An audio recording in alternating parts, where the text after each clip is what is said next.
Hello students, कैसे हो सभी। Welcome to the Flux maths coaching classes. Last video में हमने NCERT CBSE 10th maths chapter number 8 के एक्सरसाइज 8.1 का क्वेश्चन नंबर 1 डिस्कस किया था और ये भी बताया था कि जो आने वाले क्वेश्चंस सेकंड, थर्ड, फोर्थ और फिफ्थ वो as it is question first के जैसा है। आई होप सबने उसको ट्राई किया होगा करने का। कोई प्रॉब्लम हो इन क्वेश्चंस में तो आप ज़रूर कमेंट सेक्शन में बताएं, तो उसके वीडियोज़ में मैं अपलोड कर दूँगा। आज उसी एक्सरसाइज 8.1 का क्वेश्चन नंबर 6 हम डिस्कस करने वाले हैं। तो देखो क्वेश्चन नंबर 6 ये कह रहा है, if angle A and angle B are acute angles. इन एंगल्स के बारे में हम पहले ही फर्स्ट क्लास में पढ़ चुके हैं। एक्यूट एंगल्स क्या होते हैं? दोज एंगल्स या फिर such angles which are less than 90 degree.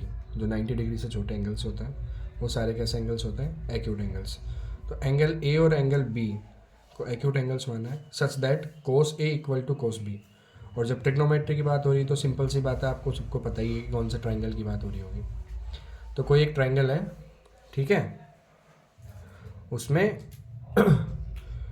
Angle A और एंगल बी कैसा एंगल है? Acute angles. Such that cos A equal to cos B, then show that angle A equal to angle B. अगर उस triangle के अंदर या फिर कोई ट्राइंगल एक है, इसके अंदर ए और बी एंगल्स एक्यूट है और उसमें cos A equal to cos B हो रहा है, तो वो आपको ये बताना है कि एंगल ए और एंगल बी आपस में क्या होंगे? इक्वल होंगे। ओके, सबसे पहले हम एक ट्राइंगल बनाएंगे। कौन सा ट्राइंगल? Right angle triangle.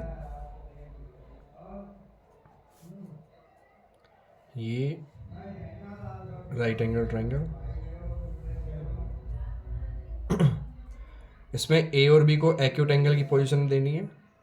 जो राइट एंगल ट्राइंगल जहाँ बन रहा है उसको कोई अलग पॉइंट मानेंगे, तो इसको माना अपन ने पॉइंट सी। ठीक है, इधर हो गया ए और इधर हो गया बी।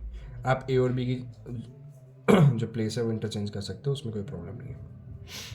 अब एंगल ए और एंगल बी, ये दोनों एंगल एक्यूट एंगल्स हैं। क्वेश्चन पहले ही बता चुका है कि cos A equal to cos B है। देखो, in triangle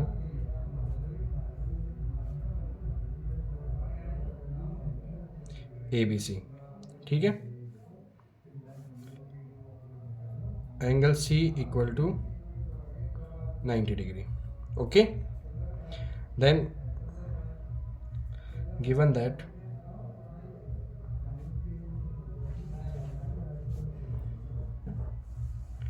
cos A equal to cos B। इस ट्राइंगल में ट्रिग्नोमेट्री अप्लाई करते हैं। हमको cos A equal to cos B given है, ठीक है। तब आप सभी को पता होना चाहिए cos का फॉर्मूला क्या होता है। जो ट्रिग्नोमेट्रिक रेशियो है cos एंगल A के अकॉर्डिंग, ठीक है, रिलेट टू एंगल A, तो उसका जो रेशियो बनेगा cos का फॉर्मूला जो होता है क्या होता है? Base upon hypotenuse. ठीक है, तो हम डिसाइड करते हैं इसके अंदर से कि परपेंडिकुलर वाली साइड कौन सी है? बेस वाली साइड। लास्ट क्लास में फिर से बताया था, इस बात को वापस बार बार डिस्कस कर रहे हैं। जिस एंगल की बात हो रही है उसके जो सामने वाली साइड होती है वो परपेंडिकुलर होती है। हाइपोटेनियस तो ऑलवेज जो फिक्स 90 डिग्री के सामने वाली साइड होती है, और ये परपेंडिकुलर। अभी हम इनको फिक्स नहीं कहते क्योंकि हमारे एंगल्स जो है वो चेंज हो रखे हैं।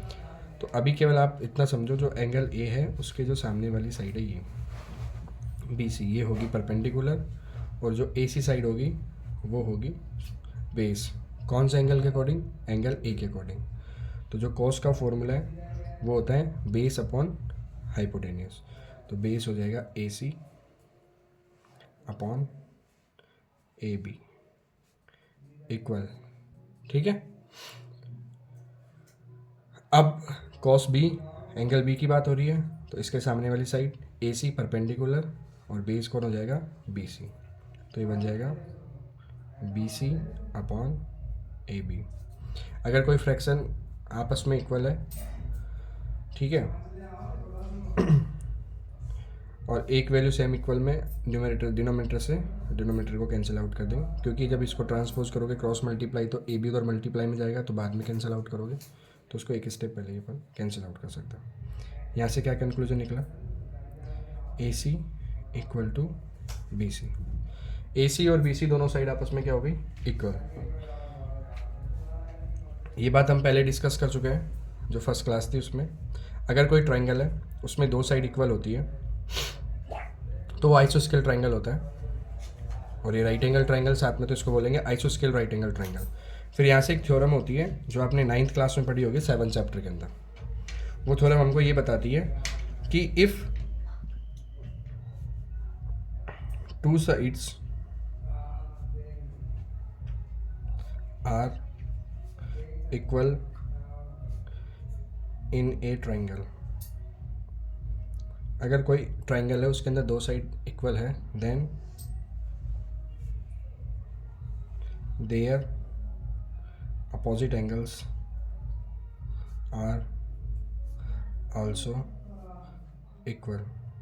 तो उसके अपोजिट एंगल्स भी आपस में क्या होते हैं, इक्वल होता है। ये हम इसको प्रूव कर सकते हैं कॉन्ग्रुएंसी से। तो ए सी के अपोजिट कौन सा एंगल है, ए सी ये साइड है, इसके अपोजिट है एंगल बी, ठीक है। और बी सी के अपोजिट कौन है, एंगल ए।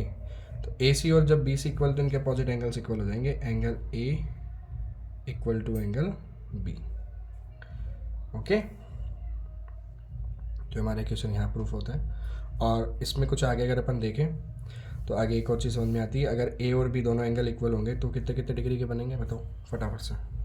ये आप लोग कमेंट में आंसर बताओगे मुझे कि अगर ए बी सी कोई ट्रायंगल है उसमें सी एंगल 90 डिग्री पर है और हमने एंगल ए और एंगल बी को इक्वल प्रूफ कर दिया, तो अब इसका आंसर आप कमेंट में बताओगे। आपके लिए क्वेश्चन छोड़ के जा रहा हूँ मैं आज कि अगर एंगल ए और एंगल बी इक्वल है इस ट्रायंगल में, इन ट्रायंगल, तो वो उनकी जो वैल्यू होगी डिग्री में वो कितने कितने डिग्री होगी। ओके, क्वेश्चन समझ में आया। क्वेश्चन को एक बार आप लोग एक साथ देख लेना, स्क्रीनशॉट ले लेना, आंसर इसका सॉल्यूशन कंप्लीट, ठीक है। और वीडियो को लाइक करें, चैनल को सब्सक्राइब करें। और हाँ, एक और इम्पोर्टेंट न्यूज़ आप सभी के साथ मैं साझा करना चाहता हूँ। जो फ्लक्स मैथ्स कोचिंग क्लासेज है उसमें 10th क्लास के ऑफलाइन बैच, ठीक है, वो स्टार्ट हो चुके हैं। वो 1 फरवरी से, पता Ramnagar near new colony behind rest house Lalsot. Okay, तो आप अगर ऑफलाइन कोचिंग क्लासेस लेना चाहते हो तो एक बार वहाँ के डेमो क्लासेस ले सकते हो। Thank you.